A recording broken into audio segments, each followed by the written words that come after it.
Olá, pessoas! Hoje eu vou trazer um texto budista para vocês, um texto que fala sobre a frequência do universo. É um texto de acordo à filosofia budista, com alguns dados da época, né? Que esse texto é de uns 20 anos atrás. Então, tenham esse discernimento quando ouvir. Eu vou fazer em forma de apresentação, em forma de slides, porque é um texto extenso, fica mais fácil para mim, sem perder o conteúdo, né? É um texto fantástico. Eu acho que foi o meu primeiro contato com a palavra física quântica. Já tinha lido vários livros sobre o poder do agora, textos budistas, mas nunca com o título, com o termo física quântica.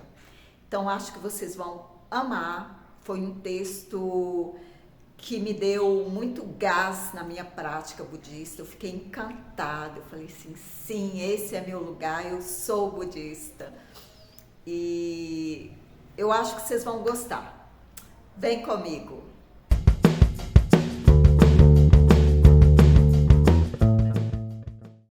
Esse texto foi traduzido para diversas línguas. Em português é A Frequência do Universo. Em francês ele foi traduzido como Compreendendo o Budismo do ponto de vista da física e da psicologia. O texto é um discurso do Sr. Akio Nakano, que é vice-responsável da divisão de educadores da Soka Gakkai na área da cidade de Chiba. O prêmio Nobel japonês, professor Tonegawa, falando do coração humano, perguntou: em qual parte do nosso corpo trabalha o coração? Dito assim, é quase espontâneo colocar a mão no peito, mas deveríamos colocá-la no cérebro. Até agora, o coração humano foi tratado no campo da filosofia. Bem, quanto mais a ciência progride, mais se descobre que nosso coração funciona no nosso cérebro. O professor explicou este conceito através de um exemplo do recém-nascido. Supondo que a sua família seja composta de um japonês, um americano, um francês, um chinês, um alemão, um coreano. Todo dia, o bebê escuta 6 línguas diferentes. Que língua vai falar quando crescer? A resposta é: vai falar 6 línguas. Já foram feitas experiências deste gênero? Isto significa que um recém-nascido humano possui um cérebro extraordinário. Como pode ser possível? O Sr. Tonegawa diz que depende do fato da atividade cerebral de um recém-nascido ser diferente de um adulto. Qual é a diferença? Parece que as ondas cerebrais são diferentes. Como sabem, nosso corpo é composto de células, e mais precisamente por 70 bilhões de células. Todas as partes do corpo são compostas por células, dos cabelos até as unhas, dos pés. Estas, por sua vez, são compostas por átomos, e os átomos são constituídos por partículas elementares. Estas são compostas por quântum. A ciência moderna chegou até esse ponto. Como são estes quântons? Oscilam como ondas. O nosso corpo é então composto por oscilações. Em teoria, a tese das oscilações já havia sido demonstrada, mas não se sabia como medi-las. Os cientistas americanos criaram um aparelho especial que se usa agora no campo da medicina. Através deste instrumento, podemos comprovar que somos constituídos de oscilações.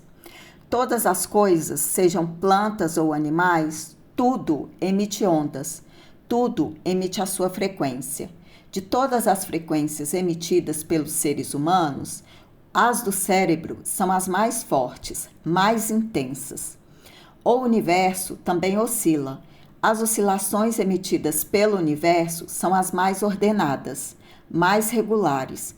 Parece que se encontram entre a onda alfa e a ômega.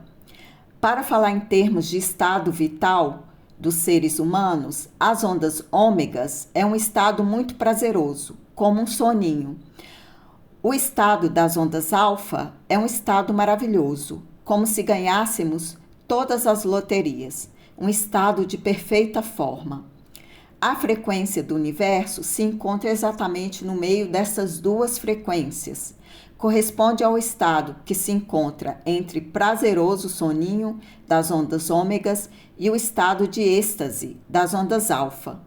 Medindo essa frequência com o aparelho mencionado acima, se chega à frequência de 7,5 Hz.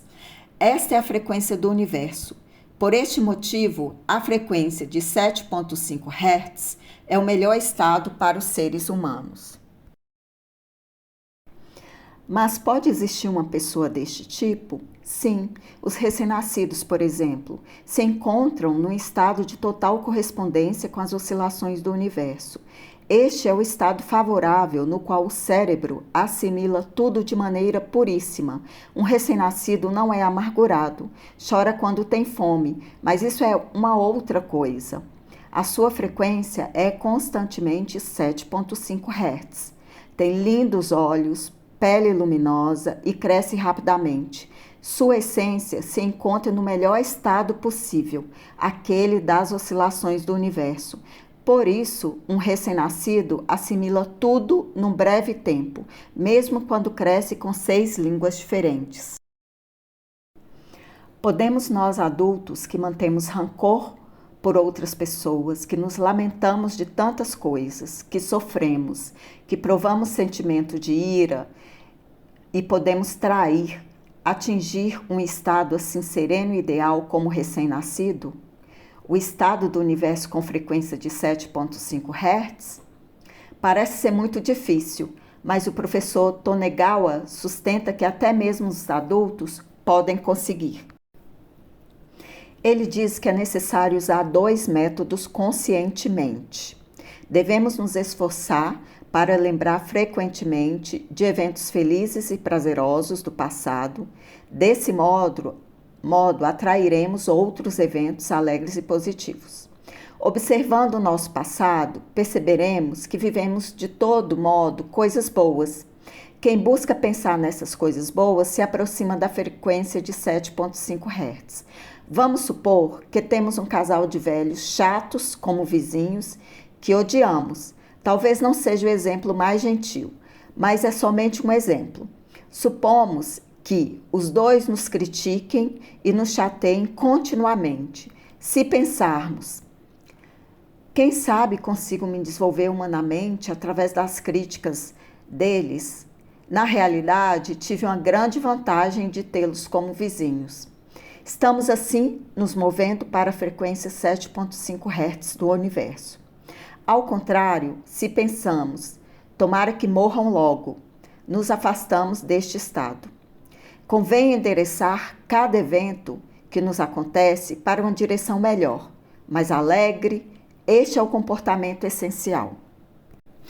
O segundo método, devemos ter ideias claras a respeito do nosso futuro.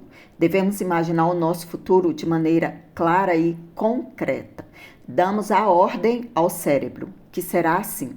Dessa maneira, as cérebros gêmeas japonesas Kim, Jin, Prata e Ouro, com a idade de 30 anos, decidiram viver até 100 anos. Mesmo quando ficavam doentes, não duvidavam que viveriam muito e este comportamento teve efeito no cérebro delas. De fato, viveram mais de 100 anos, felizes. Não faz bem pensar que, mais cedo ou mais tarde, todos vamos morrer. Assim morremos cedo. Se ficarem doentes e pensarem que, mais cedo ou mais tarde, ficarão bons, ficarão doentes por mais tempo. Devem decidir concretamente entre quantos dias ficarão curados. Até aquele dia, devem imaginar estar sarados. Devem realizar que a cura já se manifestou no seu cérebro. Por exemplo, comecem a pensar que recebem os parabéns dos outros pela cura ou as flores que receberão ao deixarem o hospital. Deste modo, seu desejo se realiza muito mais facilmente. Muitas lojas que vendem bem o seu produto usam este método. Criam primeiro a imagem do sucesso. As empresas em que os responsáveis dão somente ordens e pronto são mais susceptíveis à falência. Nas grandes empresas, os responsáveis de vários departamentos se encontram e discutem de modo vivo, descontraído e livre o futuro da sua empresa, desenvolvendo assim boas ideias em relação aos novos produtos. Entram todos juntos no mundo dos 7.5 Hz. Penso nisso quando na happy hour, né? Alguém fará o resumo das novas ideias e criará uma imagem dos produtos do futuro, desenvolvendo assim um novo produto de maneira clara e concreta. O produto que nasce deste modo será um trend, tendência do momento. A imaginação do futuro é, portanto, muito importante. Agora, na sequência, vou contar alguns exemplos de empresas japonesas muito conhecidas. Os fundadores destas empresas são membros da Soka Gakkai. Um pintor da prefeitura de Kanagawa decidiu se tornar o melhor e o maior pintor de parede do Japão em 20 anos. Dessa decisão nasceu a famosa empresa Penthouse. Um outro homem vendia frango assado. Isso também aconteceu 20 anos atrás. Decidiu que seu quiosque seria o maior ponto de vendas do mundo. Nasceu a rede Yoronotaki. Agora existem 10 mil espalhadas no mundo todo, somente em 20 anos. Nos anos 50, teve um homem que vendia uma sopa na sua banquinha em Tóquio. Estudou sem parar o melhor sabor para sua sopa. Todo dia experimentava novos sabores para a mistura da sopa. Pedia a opinião dos estudantes que comia na sua barraquinha. Observava a reação deles ao comerem. Inventou depois uma sopa que não era somente muito gostosa, mas também ótima para a saúde. Do dia em que abriu a primeira loja, o número de lojas aumentou rapidamente em Kansai e Kanto. Fazia uma sopa inconfundivelmente única. Havia decidido cozinhar a melhor sopa do Japão, colocando esse objetivo para o século XXI. Em 20 anos, sua sopa se transformou na sopa mais amada do Japão. Essas pessoas usaram somente 20 anos. Tem uma grande diferença entre viver com um objetivo e uma imaginação clara do futuro ou viver sem ideia alguma de nada. A entidade dessa diferença se manifesta claramente entre 20 anos. Tem uma diferença enorme entre aqueles que viveram com uma ideia clara do futuro, como, por exemplo, o tanto que querem viver e aqueles que não fizeram. Concluindo, o professor Tonegawa sustenta que, para entrar no mundo dos 7.5 Hz, deve-se aplicar esses dois métodos: lembrar-se de eventos agradáveis, imaginar o futuro como desejado. Este comportamento é como praticar uma fé, porque se trata de olhar o próprio coração para pintar o desenho do próprio futuro. Porém, uma fé assim seria inútil se pedisse a um Deus que concedesse ajuda, porque isso não tem nada a ver com a frequência de 7.5 Hz.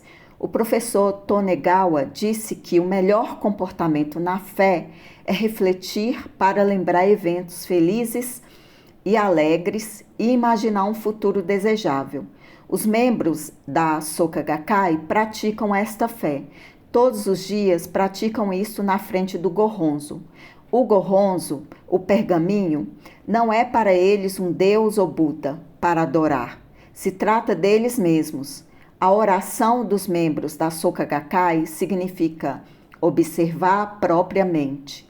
Neste ponto, a Soka Gakkai se distingue muito de outras comunidades religiosas.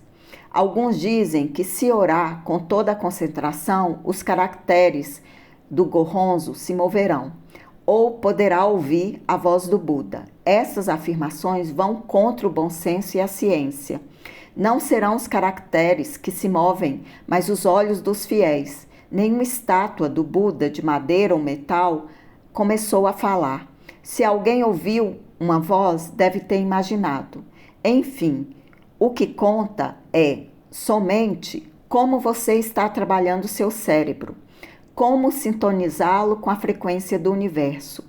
Não adianta praticar religiões ocultas aonde se movem caracteres ou estátuas falam.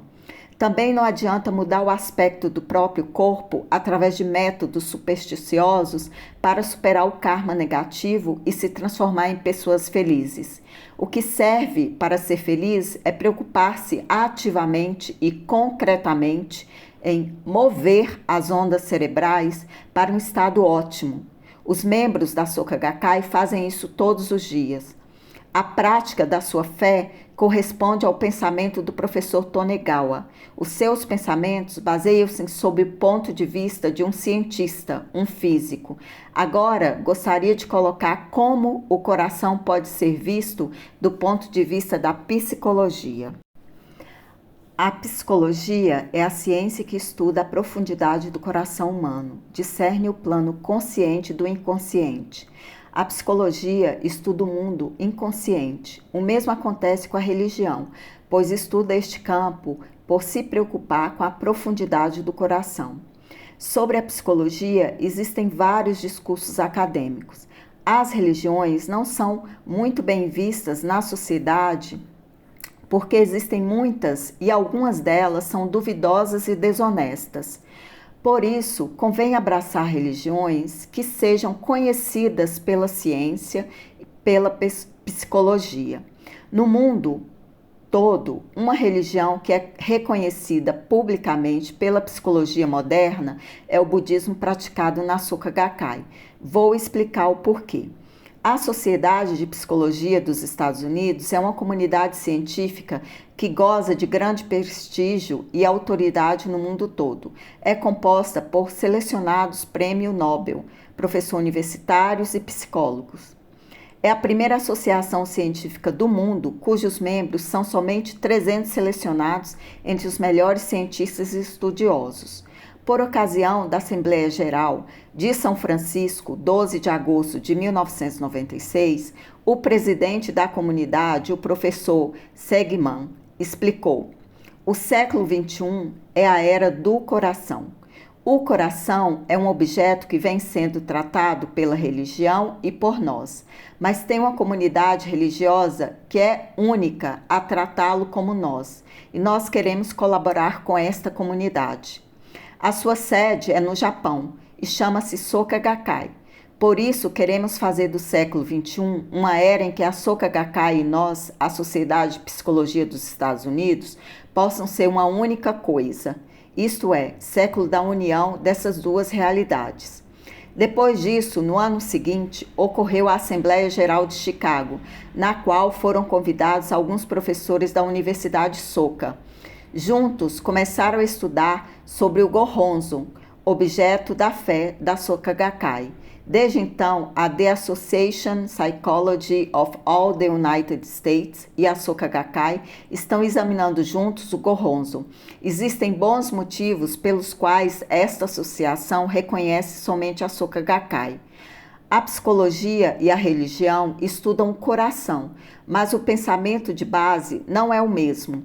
A psicologia, que se ocupa da profundidade do coração humano, parte da convicção de que o homem é forte originalmente. O físico, professor Dr. Tonegawa, divide da mesma opinião, porque parte do pressuposto que os seres humanos possuem a frequência 7.5 Hz e podem então obter o estado vital mais alto. As pessoas têm força e capacidade extraordinárias, mas por vários motivos estas dificilmente emergem. Quando se eliminam as causas destes impedimentos, se atinge o estado mais elevado, a vibração de 7.5 Hz. O método é lembrar de situações felizes e projetar o futuro com alegria. O ponto de vista da religião é diferente. Existem várias religiões, como o cristianismo, o islamismo, por exemplo, que têm uma ideia muito clara dos seres humanos. Ensinam que os homens são fracos, seres minúsculos e impotentes. Por este motivo, a sua fraqueza necessitaria de uma existência potente. O Deus é considerado uma entidade grandiosa e absoluta. Assim, o objeto de culto de quase todas as religiões é fora dos seres humanos. Deus é o objeto de culto e é perfeito. Os homens podem se aproximar de Deus, mas não se transformarão em Deus. Podem rezar pedindo a sua misericórdia e perdão, esperar a salvação e o conforto. Às vezes, no budismo se encontra este mesmo comportamento. O Buda Nara, no Japão, é a maior estátua de Buda do mundo. Se trata de Sakyamuni. Quanto mais se aproxima as pessoas da estátua, maior ela fica, mais colossal, e menor fica o ser humano. Como se quisesse dizer, os homens são pequenos e Buda é grande. Parece tão grande e solene que poderíamos pedir ajuda. O objeto de culto das escolas Nebutsu, Jodô e verdadeiro Jodô é o Buda Amida. É um Buda estranho que não vive neste mundo, mas numa terra pura. Os monges da escola Nebutsu, Shiran e Honen, dizem que nós humanos podemos ser felizes somente quando renascemos na terra em que vive o Buda Amida. A terra que vivemos agora seria impura, por isso não serve de nada se esforçar. Nos aconselham recitar o Nan Amida Butsu para renascermos no paraíso da terra pura Jodô. O Buda Amida viaja sentado numa nuvem. Quando vamos raciocinar, as nuvens são compostas de vapores aquosos, então essa história é obviamente inventada. Não existem provas que exista um paraíso numa terra pura. Ninguém nunca encontrou o Buda Amida. Mesmo a escola do budismo Shingon é uma religião estranha. O objeto de culto deles é o Buda Dainichi. Ele é forte porque é transparente. Se diz que ele protege as pessoas quando as pessoas se movem através do tempo e do espaço, dirigem carros.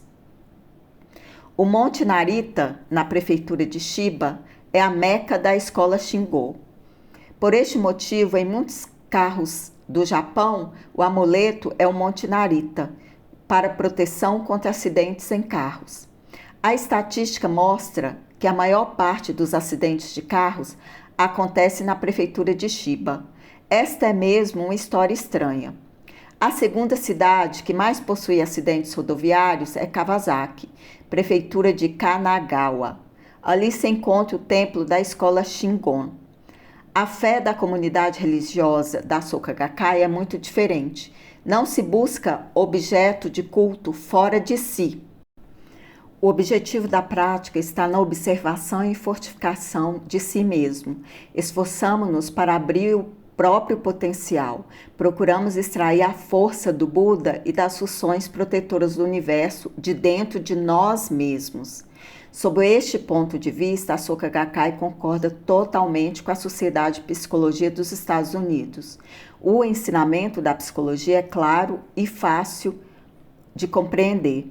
Segundo a psicologia, podemos comparar o coração com uma asa que tem 6 andares acima da terra e uma casa que tem 6 andares acima da terra e 3 subterrâneos, 9 andares no total. Os 6 andares acima da terra fazem parte dos estratos conscientes e os 3 subterrâneos do inconsciente. O mundo invisível do inconsciente tem um papel determinante na nossa vida, visto que a nossa sorte ou azar vêm determinados pelo modo como construímos esses estratos na profundidade da nossa vida. A psicologia e a religião se ocupam de estudar estes estratos do inconsciente. A psicologia já explicou precisamente esta parte do nosso coração. Mesmo que a gente fale sempre de coração, na realidade trata-se do funcionamento do nosso cérebro. Como explica o professor Tonigawa, os estados do coração sobre os quais a psicologia focou são os seguintes. O primeiro andar, subterrâneo, é o lugar mais próximo dos estratos da consciência. Na psicologia, esta parte é chamada de inconsciente individual. O segundo andar tem um espaço maior, é chamado de inconsciente coletivo. O terceiro andar é o mais longe da consciência, isto é, no fundo dos estratos do inconsciente. Na psicologia, usa-se eu. O inconsciente individual delineia as características particulares de uma pessoa. Ele é sustentado pelo extrato do inconsciente coletivo. Este segundo extrato é muito importante. Nele se encontra o depósito de todos os nossos pensamentos e convicções. Nesta grande sala que está no nosso cérebro, estão memorizados todos os acontecimentos passados da nossa vida, tudo que nós vimos, ouvimos e o esquecido sem nenhuma exceção. Por exemplo, ninguém se lembra hoje o que fez 15 anos atrás, a menos que esse dia não fosse o aniversário ou o dia do casamento. A nossa memória perde um evento atrás do outro, mas o inconsciente coletivo, no segundo andar subterrâneo, memoriza tudo, mesmo os eventos esquecidos por nós. E não só nossas memórias, mas as ideias e convicções dos nossos pais, avós, antepassados longínquos, até mesmo os que viveram milhares de anos atrás. A palavra moderna para este fenômeno é fator genético. São heranças dos nossos descendentes. Então, a psicologia sustenta que a vida de uma pessoa depende do estado do segundo extrato do subterrâneo, o inconsciente coletivo. Com este extrato, Deus ou Buda não tem nada a ver. Este extrato decide a vida de uma pessoa. O psiquiatra suíço Jung explorou o inconsciente coletivo e, graças a esta descoberta, ele faz parte dos 3 maiores descobridores do mundo. Os outros 2 são Newton, que descobriu a lei da gravidade universal, e Galileu, que descobriu os movimentos da Terra através da sua teoria heliocêntrica. O professor Jung, por sua vez, descobriu que as mudanças na vida de uma pessoa são influenciadas fortemente pelo inconsciente coletivo. Dividiu as mudanças da vida nas seguintes categorias: 1. Simpatia e antipatia em relação às pessoas que se encontram. Que tipos de acidente, doença se passarão e quando se morre. Valor e sentido para a própria vida. Existem pessoas que nos são simpáticas desde o primeiro momento que encontramos e algumas nutrimos antipatia, mesmo sem motivo. Isso acontece porque adotamos o modelo 1, imagem de nossos antepassados, que quem sabe morreu com o pensamento de não perdoar nunca esta pessoa. Por outro lado, adotamos também imagens nas quais nossos antepassados foram tratados com amor e doçura. Assim, o encontro com outros é mais agradável, antes mesmo de falar. Este encontro pode se tornar uma amizade. No encontro homem e mulher, pode acontecer o fenômeno de paixão fulminante. Havia um deputado na prefeitura de Tokiti chamado Funada. Era uma pessoa muito capaz, estava cotado para ser o próximo candidato para ministro. Tinha uma esplêndida família e uma mulher maravilhosa. Seus ajudantes para a eleição estavam contentíssimos com ele e não tinham nada para criticar. Encontrou uma delegada no parlamento, a senhora Rata, e jogou tudo fora por ela. Deixou sua família para poder viver com ela. Este caso entrou para a história da política como paraíso perdido. Ambos perderam as eleições e foram viver em um apartamentozinho de aluguel. O encontro entre eles foi tão forte que sacrificaram tudo. Este é o poder do inconsciente coletivo. Assim aconteceu também com um homem que desapareceu depois de ter encontrado uma garçonete que tocou no seu inconsciente.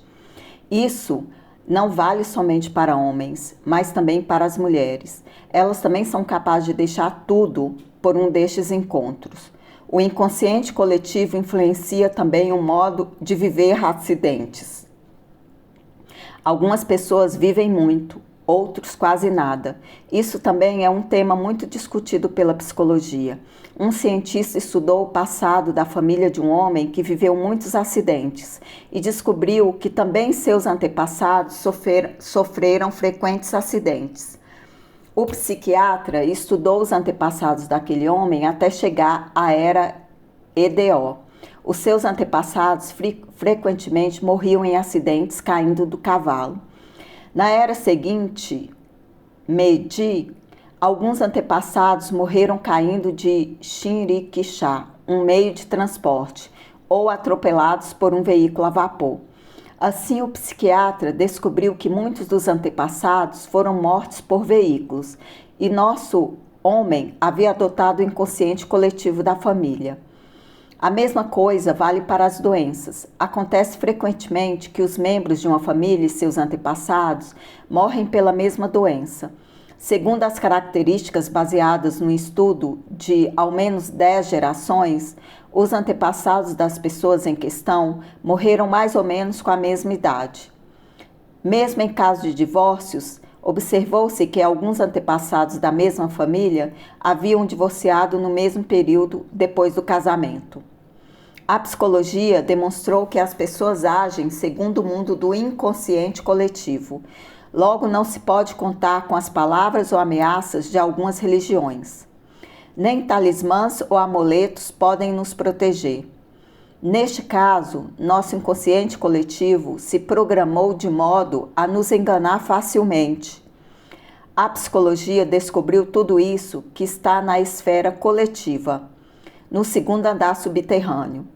Que doenças podem chegar, quem se encontra, quando se morre, nada acontece por acaso. Isso vale também para o resto da nossa vida. Suponhamos que uma pessoa diga que fez um grande esforço para entrar na melhor universidade de medicina de Tóquio. Olhamos a vida de seus antepassados, descobrimos que muitos deles foram médicos. Quando tentamos viver contra o inconsciente coletivo, adotado pelos nossos antepassados, as coisas não funcionam muito bem. Por exemplo, um estudante que nas provas preliminares de vestibular obteve resultado tão bons que estava seguro quase 100% que havia passado, no dia da prova final teve um acidente ou ficou doente e então não conseguiu. Como se seu inconsciente coletivo tivesse sugerido que ele não podia, que não era a sua estrada. Seu inconsciente estava numa outra direção. Este é o resultado dos estudos da psicologia. O professor Jung, que descobriu esta parte coletiva do inconsciente, mais tarde adoeceu de esquizofrenia. Foi tratado pelos próprios alunos no hospital, mas os esforços foram em vão. Muitos antepassados do professor morreram de doenças assim. O inconsciente coletivo de Jung havia desempenhado um papel fundamental. Ele refletiu longamente e constatou: o coletivo é terrível. Para uma pessoa normal, a história acabaria aqui, mas não a sua. Ele buscou uma maneira de modificar seu inconsciente e chegou ao terceiro andar do subterrâneo, fora do inconsciente coletivo, o eu. Esta é a terceira parte do inconsciente, o mundo que não é influenciado pelas tendências acumuladas no passado. Os pássaros migratórios, por exemplo, voam da Sibéria para Hokkaido, evitando todos os obstáculos e riscos, e não sabem nada de geografia e meteorologia. Eles possuem essa capacidade atingindo o eu. Os salmões voltam ao lugar onde nasceram, sobem as correntes quentes e voltam sempre um pouco antes de encontrar aquelas frias. Mas enfim, como é o eu dos seres humanos? Os homens nascem originalmente dotados da melhor frequência, 7,5 Hz, o estado vital mais elevado. Em um estado feliz e em total harmonia com o universo. O porquê não se sabe, mas um dia mergulhamos no coletivo oprimente e triste. Assim, agora a frequência 7,5 Hz parece inintangível. E crescendo, fica cada vez mais difícil. O que impressiona é que a oscilação dessa frequência se manifesta no hemisfério direito do nosso cérebro. O hemisfério direito rege o mundo da gratidão e da alegria. O eu funciona no hemisfério direito do cérebro. Ao esquerdo pertencem a lamentação e o sofrimento. Quanto mais se trabalha o hemisfério esquerdo, mais difícil encontrar o eu. O professor Jung, que sofria da sua doença, concentrou-se sobre este eu e desenvolveu seu método, exatamente como o professor Tonegawa. O professor Jung desenvolveu o seguinte método: a capacidade humana funciona exclusivamente nos 6 sentidos: visão, audição, olfato, paladar, tato e mente. Ele desenvolveu seu método através destes 6 sentidos para encontrar o melhor lugar do eu. O método consistia em usar os órgãos, olhos e os ouvidos e o hemisfério direito do cérebro. Pode-se acessar diretamente o terceiro nível com essas 3 ferramentas. Como? Inicialmente com os olhos, observando alguma coisa, estimulando o nosso inconsciente. Os olhos têm um poder enorme para influenciar nosso inconsciente. Dependendo daquilo que vemos, muda o que emerge do nosso inconsciente. As crianças se alegram vendo brinquedos, os adultos vendo dinheiro. A televisão tem uma enorme influência, nós sabemos. Dependendo do que vemos, estimulamos o eu ou o coletivo. Se por algum motivo vemos só coisas desagradáveis, a expressão do nosso rosto fica do mesmo modo, desagradável. Quando vemos continuamente coisas ruins, até o nosso modo de caminhar muda, se influencia e a postura fica de alguém triste. O que devemos olhar então? Devemos olhar o nosso eu. O melhor modo para se olhar o nosso eu é através de escrituras. As coisas concretas não são boas, porque emanam imagens claras e concretas de nós mesmos. Uma época se usava o espelho para observar o eu. Isso não ajudou na psicologia, pois começaram os truques, as máscaras, e só se observava os defeitos. Para analisar o eu profundo, é melhor olhar para escrituras. O objeto de culto da Soka Gakkai, o Gohonzon, que está sendo estudado pela Sociedade de Psicologia dos Estados Unidos, é composto de caracteres. O Gohonzon também é composto de 3 níveis. Os caracteres Nam-myoho Renge-kyo, no centro, representam o terceiro nível subterrâneo, ou seja, o eu. Ao redor estão os caracteres que simbolizam algumas personalidades de Budas e Bodhisattvas, e até o rei demônio, e personalidades maldosas. Estes representam o segundo plano do subterrâneo, o mundo do inconsciente coletivo. Nos 4 cantos do Gohonzon estão escritos os 4 reis celestes. Estes representam o inconsciente individual, do primeiro nível, do subterrâneo, ou seja, as características do indivíduo. Os 4 reis celestes, Koumoku, Tomon, Zoshun, Jikoku, significam ver, ouvir, não errar e proteger. O que a gente vê, o que a gente escuta, o que a gente não erra, o que a gente protege, as características pessoais de cada indivíduo. Por este motivo, se deveria olhar o Gohonzon tridimensionalmente, de frente, na direção da profundidade de uma caverna ou do alto, de um imenso vale. Então, deveríamos olhar o Gohonzon como se Nam-myoho Renge-kyo, no centro, fosse perspectivamente mais em profundidade. Contemporaneamente, recitar de modo melhor e mais profundo o estado do eu. Dessa maneira, a prática atinge uma outra força. Passamos agora ao ouvido. Os ouvidos também têm o poder maravilhoso de despertar nosso inconsciente. Experimentem sussurrar nos ouvidos de seu vizinho: você tem uma casa estranha. Com certeza o humor dele vai piorar, mesmo sendo somente uma experiência. Quando escutamos alguma coisa no rádio, mesmo sabendo que é uma leitura de algum texto, podemos chorar ou rir. E isso acontece porque a voz no rádio estimulou o nosso inconsciente.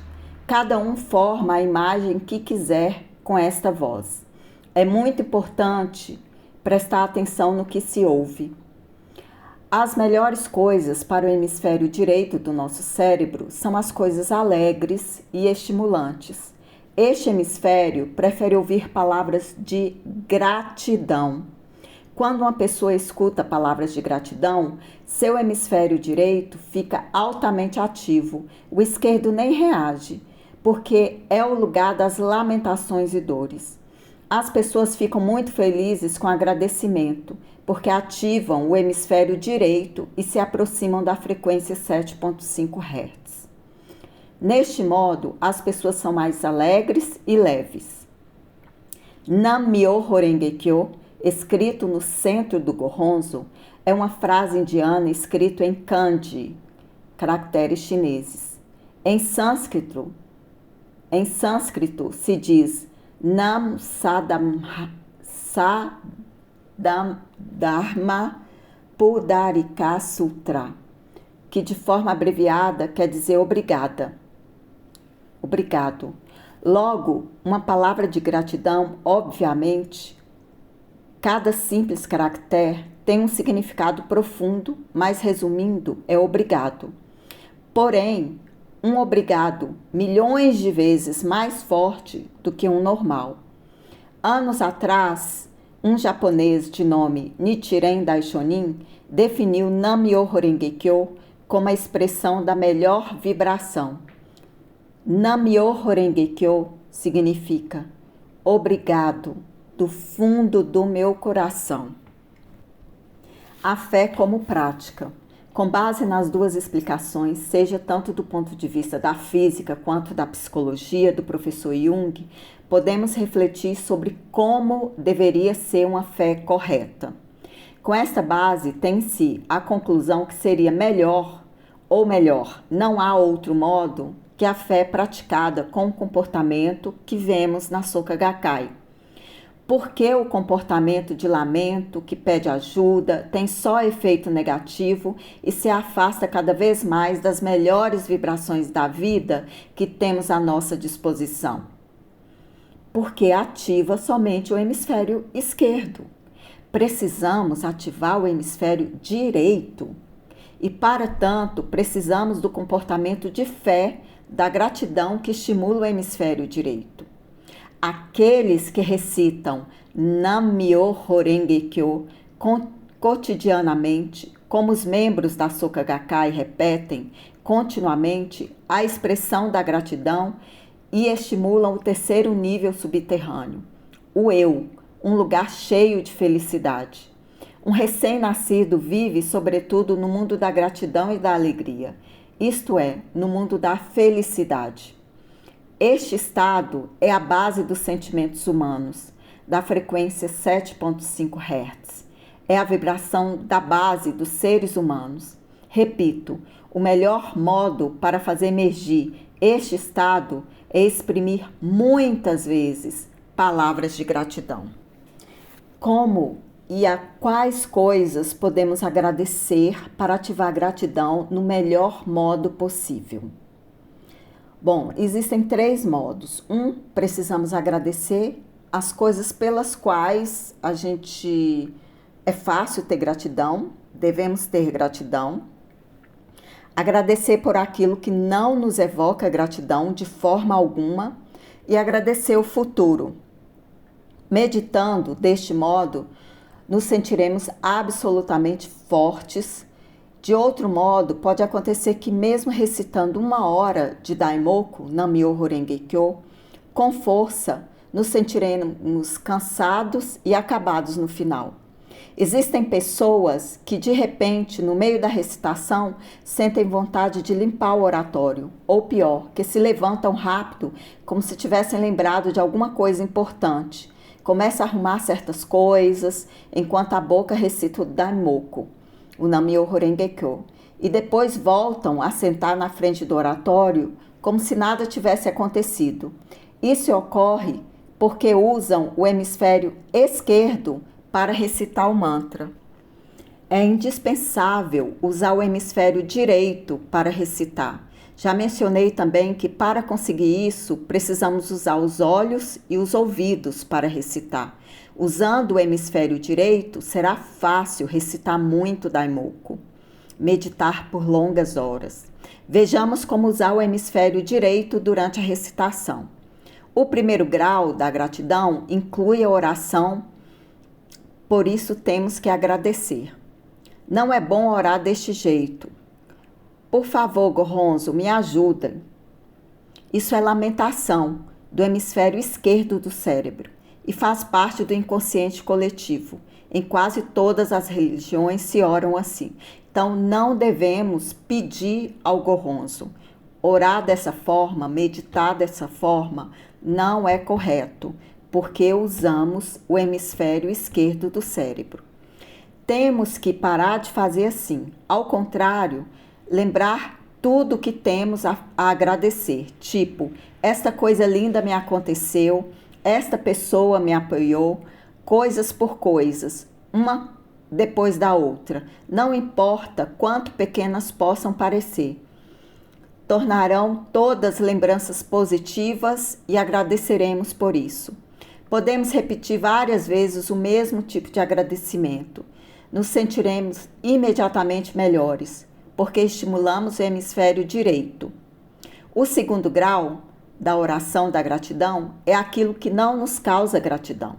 Por exemplo, se tiverem uma doença, orem com profunda gratidão a essa doença.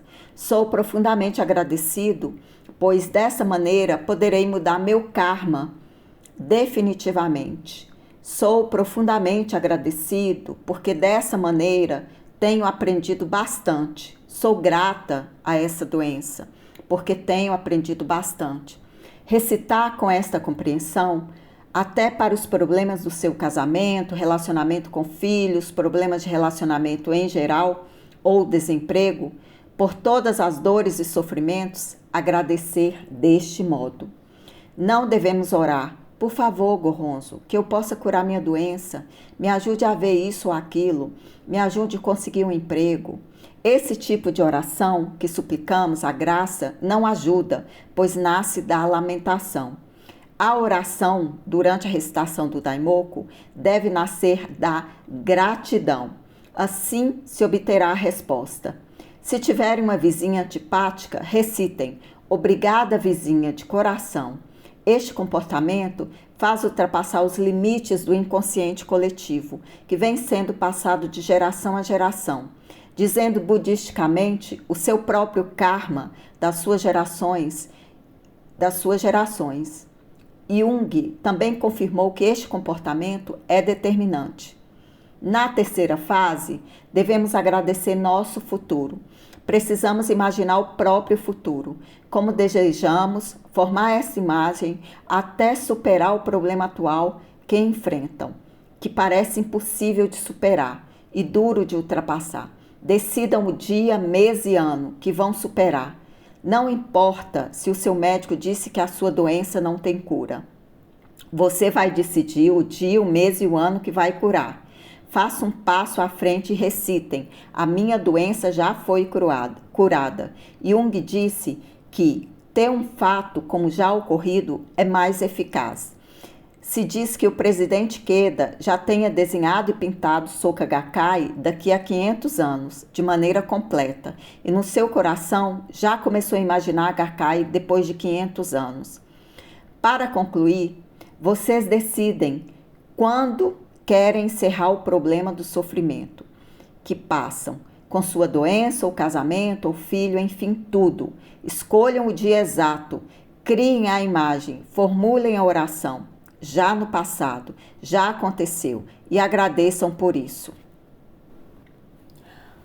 Com este modo, Jung curou sua esquizofrenia, agradecia tudo, até aquilo que ainda não havia superado. Deste modo, se pode realizar tudo, sem dúvida, porque o lugar do eu, que se encontra no terceiro nível do inconsciente, tem uma força imensa. Esta força se encontra na frequência 7.5 Hz. Quando se acrescentam poucas gotas de tinta vermelha num copo, a água interna fica toda vermelha.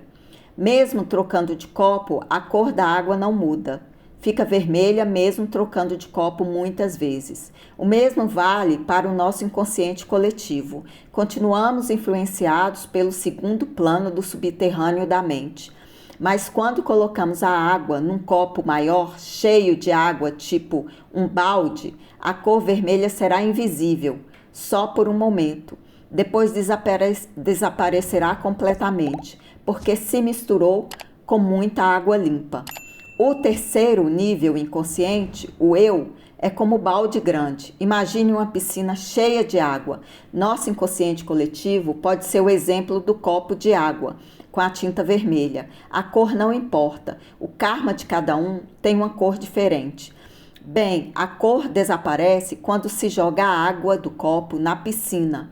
A cor ainda existe, mas não se vê, é insignificante, quase inexistente. O inconsciente coletivo que faz sofrer tanto uma pessoa foi destruído.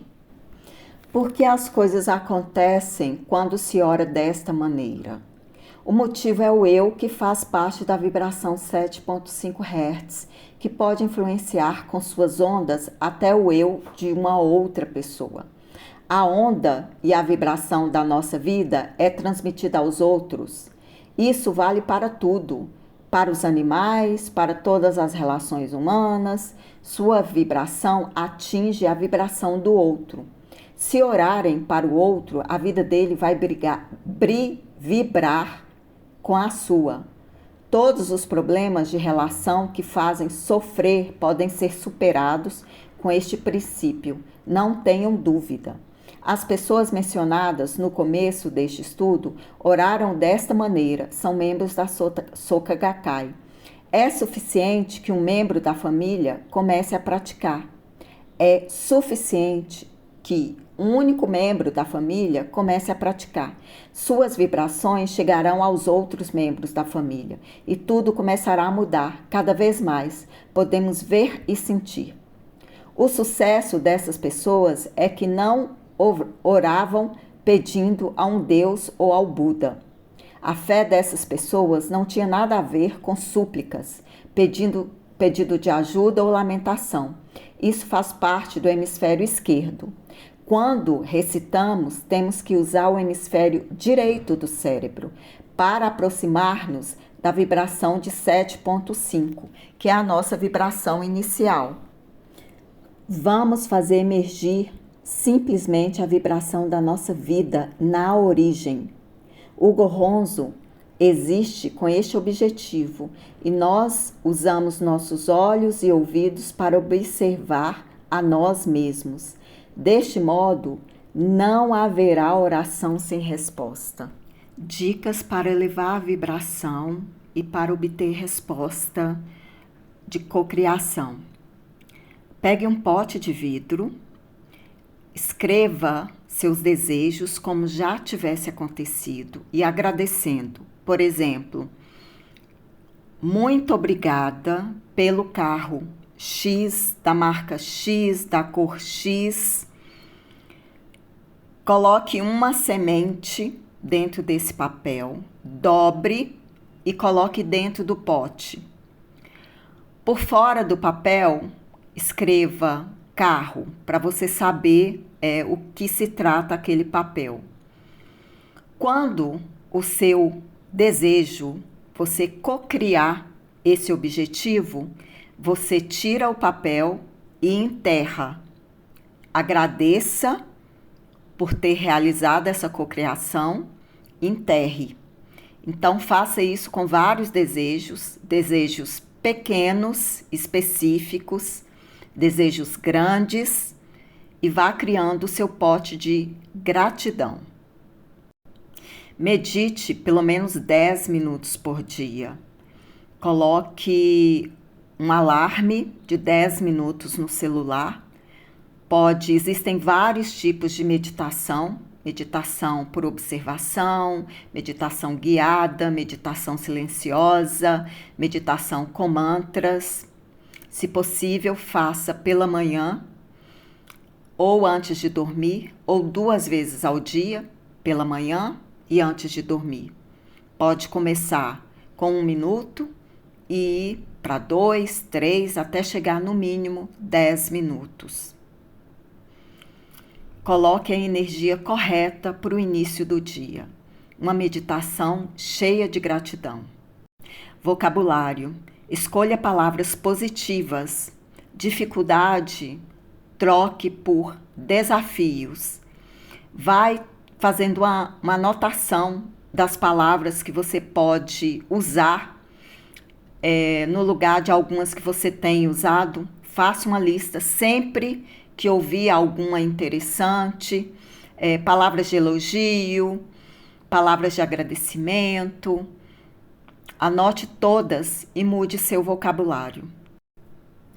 Tem uma música secreta, sagrada, só sua, uma música mágica. Não ouça essa música fora do seu ritual, do seu eu superior. Ouça de manhã com um fone de ouvido, sempre sozinho, quando você estiver um pouco triste, quando você quiser alcançar algo. É uma música que te deixa muito feliz, com esse sentimento de gratidão pela vida, de conexão com Deus. Tenha essa música sagrada e guarde como um tesouro para os momentos especiais de você com seu eu superior. O Ho'oponopono é uma ótima forma de trabalhar a autoestima e a gratidão pela sua vida. Você pode repetir quando você faz caminhadas, quando você... O melhor mesmo é ter um momento seu para repetir, mas pode fazer durante a caminhada, que não deixa de ser uma meditação, um exercício, quando concentrado. Por exemplo, Maria, maravilhosa, eu sinto muito, por favor me perdoe, sou grata, eu te amo. O Ho'oponopono pode ser feito também para a sua casa, enquanto você dá a faxina, para o seu trabalho, pode ser feito para o seu animal de estimação, para o carro que você quer vender, para o carro que você quer comprar, para a pessoa que você ama, para os seus filhos. O Ho'oponopono é uma ferramenta mágica, com muita gratidão, uma ferramenta de limpeza. Nessa palestra, a gente aprendeu como é importante observar, ouvir, usar os olhos, os ouvidos. Observe a vida, aprecie as cores, observe a forma que as pessoas te olham, conversam com você, a forma que você reage ao ambiente. Observe, você não é a sua mente. Procure estar fora da vida cotidiana. Procure observar com os olhos do seu eu superior. Você pode começar esse exercício de uma forma muito simples, observando as árvores, as cores, as diferentes tonalidades de verde, observando os olhos do seu animal de estimação, observando os sons da natureza, ouvindo. E assim você pode evoluir para observar a si próprio. Ser observador é uma forma, uma grande ferramenta de evolução e gratidão. Estudos. Leia livros, audiobooks. Livros, a leitura é melhor porque ela é uma imersão. A gente acaba fazendo um tipo de ser transportada para outra dimensão, né? É uma imersão, uma meditação. Mas se você não consegue ler, você pode ouvir livros, assistam palestras no YouTube, filmes de todos os tipos, quebre seus paradigmas.